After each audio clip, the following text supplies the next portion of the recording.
Saat melihat foto laki-laki tua di foto, Sonny mengambil alih dari tangan Angel dan memperhatikannya sejenak.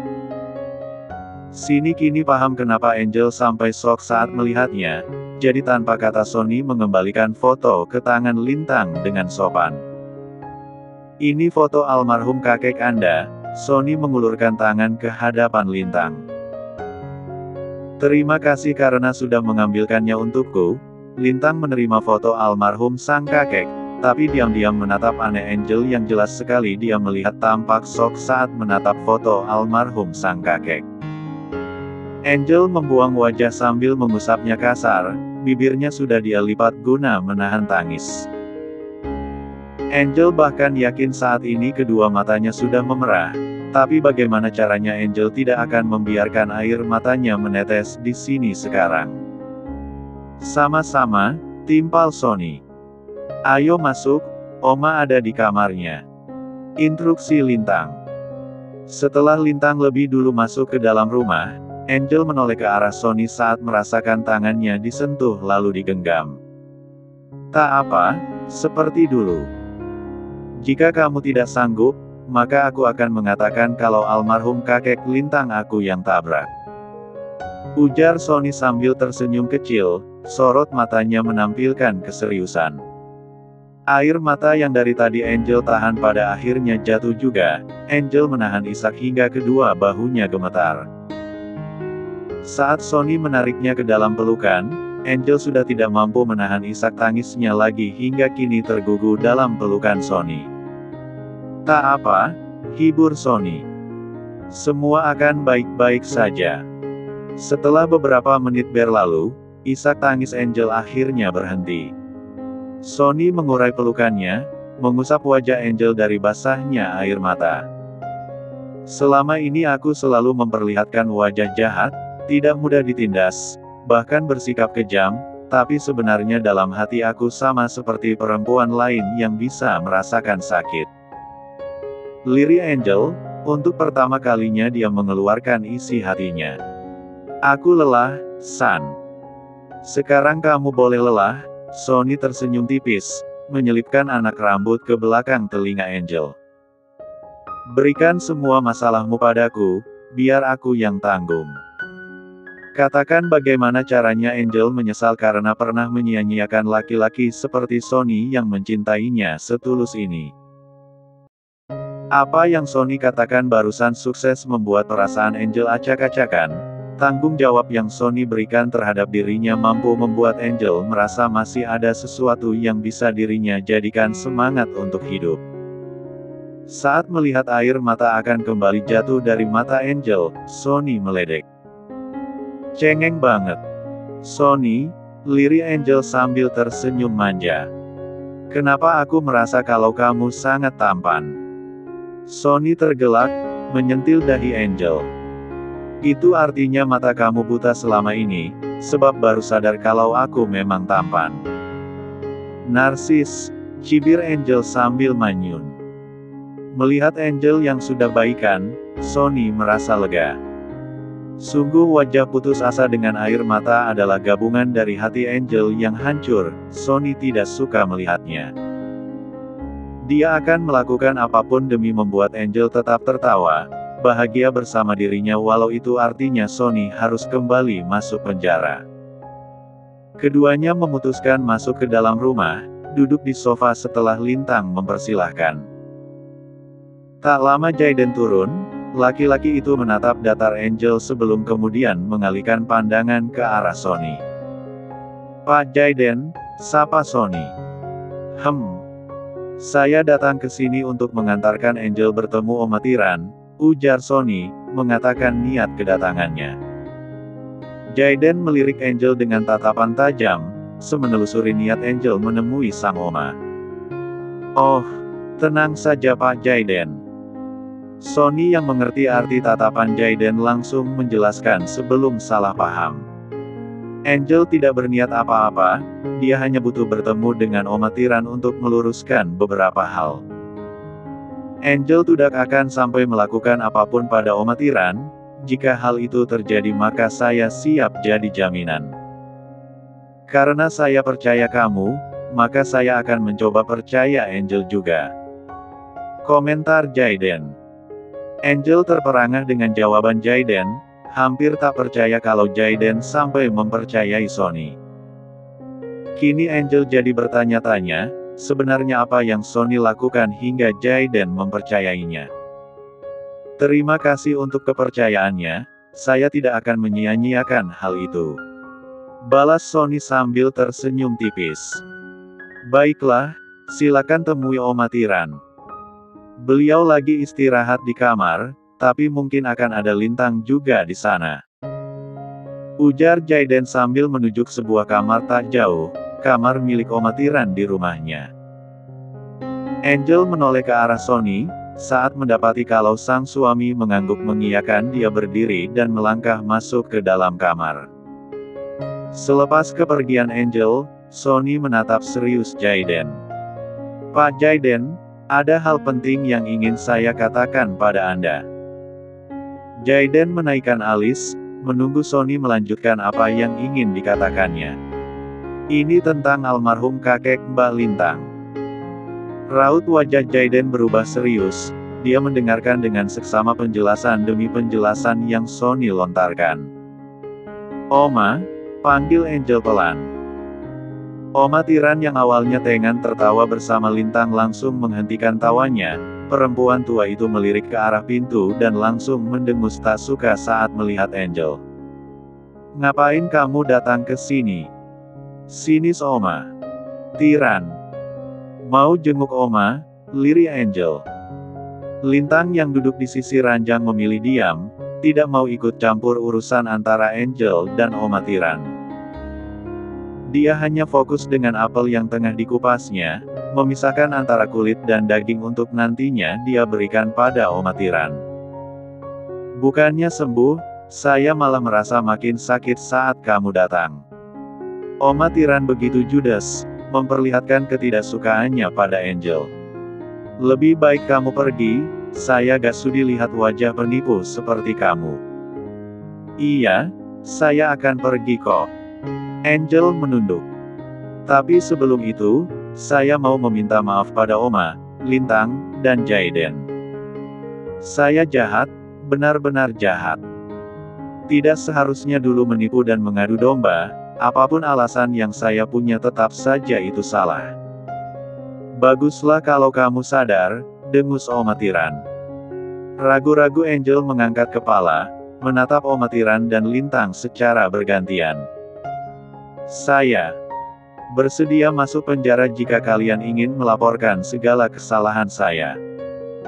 Lintang melirik Angel, sudahlah Angel, sekuat sudah berlalu dan sedikit banyak saya juga tahu alasan kamu dulu begitu jahat karena tekanan dari papamu. Hanya saja apa yang kamu lakukan dulu memang sangat jahat, jika kamu berharap dimaafkan saya akan maafkan. Hanya saja kamu harus sadar, saat kita terluka mungkin bisa sembuh tapi bekasnya tidak akan hilang. Saya paham, angguk Angel. Terima kasih karena sudah berbesar hati mau memaafkan saya. Iya. Saya juga mau jujur sama kamu Lintang, ujar Angel hati-hati. Tentang almarhum kakek kamu, Angel menggigit bibir, kedua tangannya sudah gemetar. Maaf. Orang yang sudah menabrak almarhum kakek kamu adalah saya. Sret. Pisau yang digunakan untuk mengupas kulit apel mengiris hari tangan Lintang, tapi perempuan itu sama sekali tidak merasakan sakit di jarinya karena terlalu terkejut dengan apa yang Angel katakan. Perlahan Lintang menatap Angel, lalu dengan suara berbisik nyaris tak percaya dia bertanya. Apa kamu bilang? Pluk. Apel di tangan jatuh disusul oleh pisau saat Lintang berdiri. Perempuan itu menatap Angel dengan pandangan bergetar. Air mata sudah mengalir tanpa isakan, menandakan seberapa sakit hati Lintang saat ini. Tes. Tetesan demi tetesan darah terus berjatuhan dari jari tangan Lintang. Tetesan darah itu tepat mengenai apel yang baru dikupas sebagian hingga kini warna buah apel menjadikan pekat oleh darah. Suasana hening, Tegang, hanya tarikan nafas dan detak dari jam dinding yang terdengar dalam kamar. Baik Angel, Lintang, maupun Oma Tiran sama-sama terdiam. Saat itu, Bruk, Lintang, teriak Oma Tiran saat Lintang jatuh limbung, beruntung jatuh ke atas ranjang hingga tubuhnya tidak membentur lantai. Oma Tiran langsung bangun dari tidurnya, walau pusing tapi dia tetap menghampiri Lintang untuk mengecek keadaan sang cucu mantu. Di samping itu, Angel juga mendekat tapi begitu ingin melihat keadaan Lintang malah didorong Oma Tiran. "Apa kamu belum puas mencelaki Lintang?" maki Oma Tiran dengan mata menatap nyalang. "Oma, tapi saya..." "Pergi!" bentak Oma Tiran. Angel bergeming, dia diam berdiri tanpa memurut pada apa yang Oma Tiran perintahkan. Hingga tidak lama suara langkah kaki mendekat, Jaden dan Sonny masuk mungkin ingin melihat keadaan dalam kamar akibat mendengar suara teriakan Oma Tiran. Sayang, Jaden terkejut saat melihat keadaan Lintang yang tidak sadarkan diri di atas ranjang. Laki-laki itu langsung mendekat, memeriksakan kondisi Lintang dengan cepat.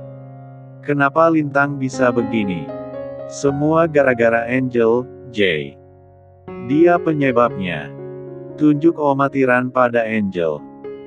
Angel tersentak, tapi tidak menyangka apa yang Oma Tiran katakan tentang dirinya. Dia hanya menunduk dengan perasaan bersalah saat Jaden melirik, hingga ketika tangannya ada yang menyentuh barulah Angel merasa lebih baik dan menoleh ke arah samping untuk menemukan senyum menenangkan dari Sonny. "Sonny, tidak apa-apa, jangan khawatir. Hibur." Angel mengangguk, ingin percaya pada apa yang Sonny katakan. "Oma tenang, aku panggil dokter dulu." Jaden berucap pada sang Oma, mengingatkan kalau sang Oma jangan panik atau darah tingginya bisa kumat. Setelah memastikan luka Lintang hanya di jari saja, Jaden mengeluarkan ponsel dan memanggil dokter. Sambil menunggu dokter datang, dia mengobati luka di tangan Lintang lalu membereskan apel beserta darah di atas lantai. "San, biarkan saya yang menjelaskan semuanya pada Lintang. Kamu pulang saja bawa Angel, takutnya saat nanti Lintang sadar dia malah mengamuk jika Angel masih di sini." Bisik Jaden saat laki-laki itu hendak keluar dari dalam kamar, sengaja berbicara seperti itu untuk mengkondusifkan suasana tegang yang ada. "Saya mengerti, Pak Jaden. Maaf dan terima kasih." Timpal Sonny. Setelah Jaden keluar, Sonny menatap Oma Tiran. "Oma, semoga cepat sembuh. Saya dan Angel akan pulang, tolong sampaikan permohonan maafku dan Angel pada Mbak Lintang." Ujar Sonny dengan sopan, mau bagaimanapun Oma Tiran adalah orang tua yang harus dirinya hormati. Oma Tiran membuang wajah, pertanda dia tidak sudi menyampaikan apa yang Sonny katakan. Sonny yang paham tidak mempermasalahkannya, jadi dengan hati dibuat tegar menarik tangan Angel untuk dia bawa keluar dari dalam kamar. Saat sampai di luar, Angel menahan tangan Sonny. "Sonny, seharusnya aku menjelaskan kejadian saat itu dulu pada Lintang. Aku sudah menjelaskannya pada Pak Jaden, Angel," balas Sonny. "Biarkan Pak Jaden yang menjelaskannya lagi pada Mbak Lintang. Jika kamu nekat mungkin apapun penjelasan yang kamu berikan tidak akan ada yang diterima oleh Mbak Lintang." Angel mengangguk paham, walau berat dia tetap mengikuti tarikan tangan Sonny. Sedangkan di dalam rumah, tak lama dokter datang dan memeriksa kondisi kesehatan Lintang.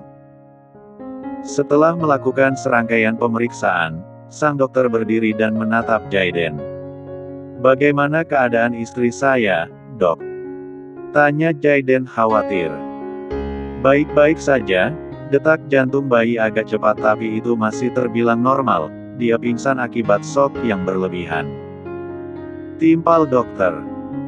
Hindari pikiran berat, stres, jangan lupa makan makanan yang bergizi dan obat yang diresepkan dokter kandungan. Apa vitamin masih ada? Masih dok, timpal Jaden. Tetap berikan itu, saran sang dokter. Sebentar lagi akan sadar, kalau begitu saya permisi. Mari saya antar, dok. Tak lama setelah mengantar dokter, Jaden kembali ke dalam kamar. Dia membenarkan tata letak Lintang tidur menjadi di sisi samping Omatiran, lalu dirinya ikut duduk di tepi ranjang sambil menggenggam tangan Lintang. Lenguh Lintang, matanya mulai mengerjap. Lintang, panggil Jaden pelan. Perlahan mata Lintang terbuka, perempuan itu terdiam sejenak sebelum kemudian menoleh ke arah kanan dan kiri hanya untuk menemukan Omatiran dan Jaden yang memperhatikan dirinya. Setelah sadar sepenuhnya Lintang bangun duduk, dengan sigap Jaden membantunya. Mas Jaden, ternyata kakek. SSSTTT, Jaden mengisyaratkan Lintang agar jangan dulu membahas tentang almarhum kakeknya. Sekarang aku mau tanya, apa kamu merasa sakit? Lintang menggeleng pelan. Syukurlah, lega Jaden. Omatiran ikut lega. Dia sempat khawatir akibat jatuh janin dalam perut Lintang mendapat luka di dalam kandungan. Lintang menunduk, air mata mulai berjatuhan. Hei, Jaden memanggil lembut. Lintang mendongak, menatap Jaden dengan mata basahnya. Jaden tersenyum kecil saat melihat mata basah Lintang, dengan lembut menghapus air matanya dan berucap. Mau dengar kisah masa lalu? Enggak, timpal Lintang. Ini tentang almarhum kakek kamu, ujar Jaden. Yakin gak mau? Mau, potong Lintang cepat. Baiklah, jadi gini. Dulu saat kakek kamu nyebrang jalan, beliau terlalu asyik dengan lamunannya hingga tidak tahu kalau ada mobil yang hendak lewat. Karena almarhum kakek tiba-tiba menyeberang, mobil tak sempat mengerem hingga tabrakan terjadi. Jaden memulai ceritanya, sedikit tersenyum saat Lintang menyimak dengan serius. Pemilik mobil itu Angel? Tanya Omatiran. Jaden mengangguk pelan. Lalu, lirih Lintang. Angel panik, dia menghubungi Sony. Angel sengaja kabur karena suatu alasan. Alasan apa? Potong Lintang emosi. Katakan alasan apa yang lebih penting daripada menyelamatkan nyawa seseorang. Oke. Lintang, hei. Panggil Jaden. Tenang. Lintang mendengus, bibirnya menipis. Karena marah. Sebelum Angel pergi, dia membayar orang untuk buru-buru membawa almarhum kakek ke rumah sakit. Namun, Angel sengaja pura-pura kabur, sebab ingin agar Sony masuk penjara untuk melindunginya dari ancaman berbahaya Pak Kenan. Jelas Jaden, menjelaskan apa yang Sony katakan pada dirinya saat di ruang tamu tadi. Bingung Lintang. Jadi intinya yang salah adalah almarhum kakek karena tiba-tiba nyebrang jalan, Angel sudah menolongnya ke rumah sakit walau bukan dia sendiri yang mengantar. Angel juga memanfaatkan situasi itu guna melindungi Sony untuk masuk penjara agar nyawanya tidak terancam. Masih dengan sabar Jaden menjelaskan. Jadi, Angel tidak bersalah. Lirih Lintang. Iya, angguk Jaden. Lintang menunduk, merasa bersalah karena sudah salah paham pada Angel. Jika saja antagonis menceritakan masa lalunya, mungkin orang-orang tak akan sebenci itu padanya. Setelah Jaden menyelidiki masa lalu Angel, sebenarnya dia cukup kasihan itu sebabnya membuat Sony keluar dari penjara dan menceritakan segala yang dia ketahui pada Sony.